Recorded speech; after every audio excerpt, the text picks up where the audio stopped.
పొన్నం ప్రభాకర్ అన్న తెలంగాణ ఉద్యమకారుల కమిటీ వేశారు.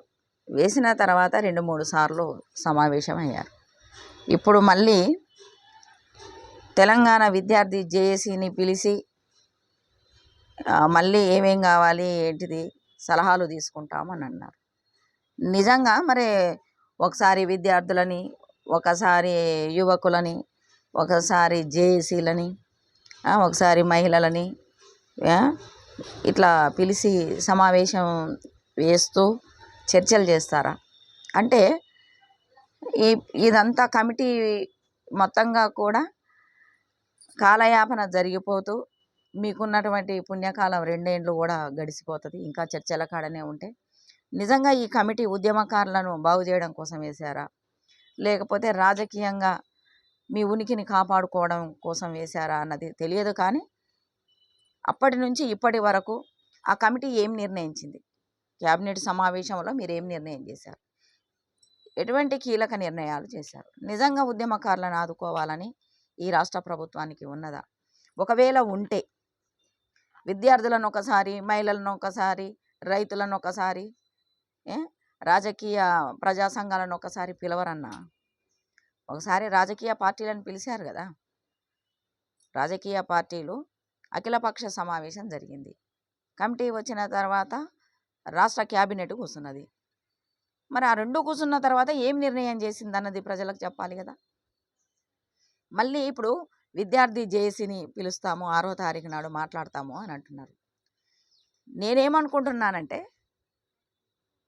విద్యార్థి జేఏసీతో మాట్లాడి రాజకీయ అఖిలపక్ష రాజకీయ కమిటీలను పిలిచిన తర్వాత వాళ్ళు ఏం సూచనలు చేశారు?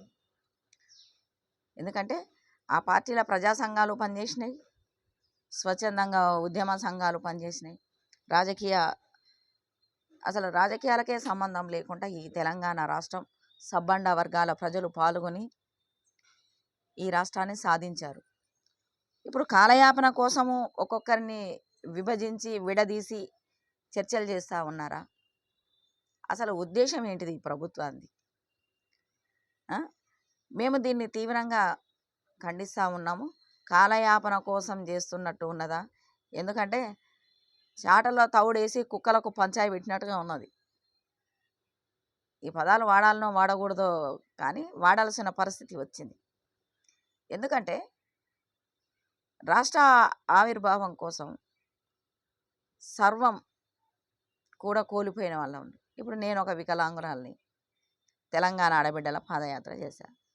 280 కిలోమీటర్లు, 4 ఉమ్మడి జిల్లాలు, 500 మంది మహిళలు, అందులో కూడా ఏమీ చదువు రాని అటువంటి మహిళలు, కూలినాలి చేసుకునే వాళ్ళు, రోజువారీ కూలి వస్తేనే బతికే అటువంటి మహిళలు పాల్గొన్నారు.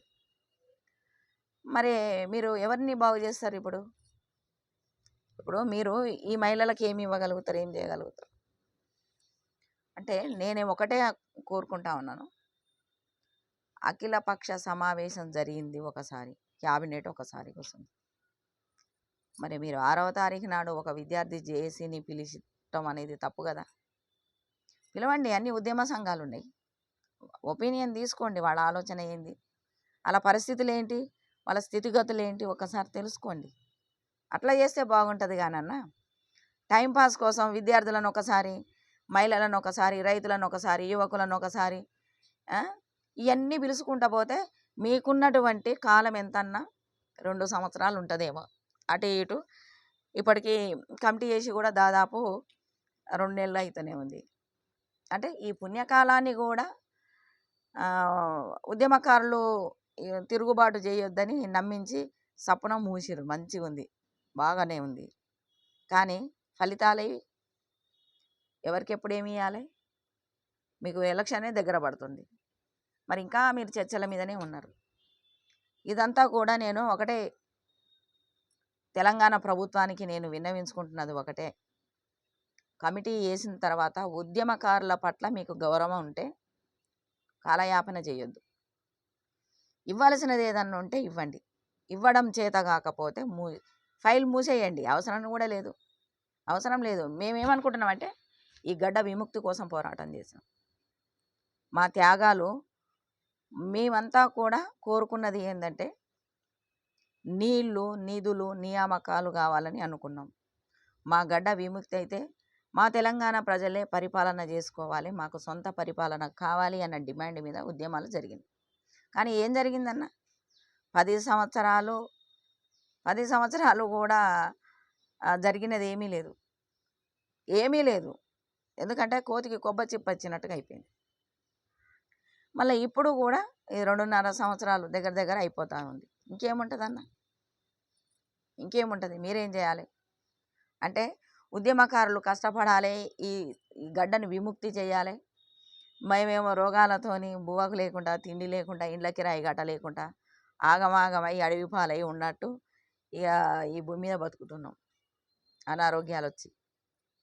ఇక పాలకులుగా మీరు చేసింది ఏమీ లేదు, భోగాలు అనుభవించడు తప్ప ఏముంటుందన్న?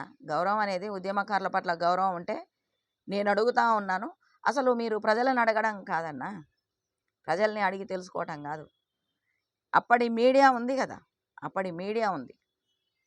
మీరు ఏ టైం అయితే కేటాయించారో ఆ టైం నుంచి ఈ టైం వరకు ఉన్న ప్రింటింగ్ మీడియా ఉంది, ఎలక్ట్రానిక్ మీడియా ఉంది, అన్నీ కూడా ఆల్రెడీ రికార్డ్ అయ్యి ఉన్నాయి. మరి దాని మీద ఎందుకు పెట్టరన్న మీరు ఆలోచన? దాని మీద ఎందుకు ఆలోచన చేయలేకపోతున్నారు? మళ్ళీ ఎందుకు సంఘాలను విడదీసి ఒక్కొక్క సంఘానికి చర్చ చేసుకుంటూ పోతూ ఉంటే ఈ 2 సంవత్సరాల కాలం కూడా ఇక కాలం అయిపోతుంది. జై కాంగ్రెస్ అంటారా? ఏమంటారు అప్పుడు? మేము వ్యతిరేకిస్తున్నాం, ఉద్యమకారులను గౌరవించాలనుకుంటే కాలయాపన చేయొద్దని చెప్పేసి కూడా రేవంత్ రెడ్డి గారికి నేను విజ్ఞప్తి చేస్తూ ఉన్నాను. ఏ ఉద్యమ కమిటీ అయితే వేసిరో ఆ ఉద్యమ కమిటీ మీరు టైం కేటాయించండి. మీరు 6 నెలలు కేటాయిస్తారా లేకపోతే 8 నెలలు కేటాయిస్తారా అనేది ఒక ఫిక్స్డ్ టైము. అంటే మీరు కమిటీ వేసినప్పటి నుంచి ఉద్యమకారులని గుర్తించే వరకు ఒక టైం పెట్టుకోండి అన్న. 2 నెలలు అయిపోయింది కదా, 6 నెలలు అనుకోరి. ఆ 6 నెలల్లో ఉద్యమకారులను సెలెక్ట్ చేయండి. మీరేమి ఇయ్యదలుచుకున్నారు, అసలు ఇస్తారా ఇయ్యరా తర్వాత సంగతి. కానీ అదేదో ఒక టైం ఖచ్చితమైన నిర్ణయం చేయండి, టైం కేటాయించండి.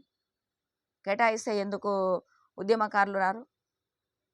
ఇవన్నీ కూడా ఉద్యమకారులని అవమానించడం తప్ప మీ రాజకీయ గారడిలో ఉద్యమకారులుగా మేము బలి కావడానికి సిద్ధంగా లేమన్నా. మరో ఉద్యమానికి ఉద్యమకారులు తిరుగుబాటు చేసే పరిస్థితి మాత్రం తెచ్చుకోవద్దని చెప్పేసి కూడా నేను కోరుకుంటా ఉన్నాను. ఎందుకంటే పొన్నం ప్రభాకర్ అన్న మీరు 6వ తారీఖు నాడు విద్యార్థి జేఏసీతో మాట్లాడుతా అన్నారు కాబట్టి ఇది కరెక్ట్ కాదు. ఉద్యమకారులందరినీ ఒకసారి పిలవండి. రాజకీయ పార్టీలను పిలిచినట్టే ఉద్యమ జేఏసీలు ఉన్నాయి, ఉద్యమ కమిటీలు ఉన్నాయి, అవన్నీ పిలవండి, పిలిచి మాట్లాడండి. విభజించి పరిపాలన చేసే పనులు చేయమద్దని చెప్పేసి నేను ప్రభుత్వానికి విజ్ఞప్తి చేస్తా ఉన్నాను. జై తెలంగాణ.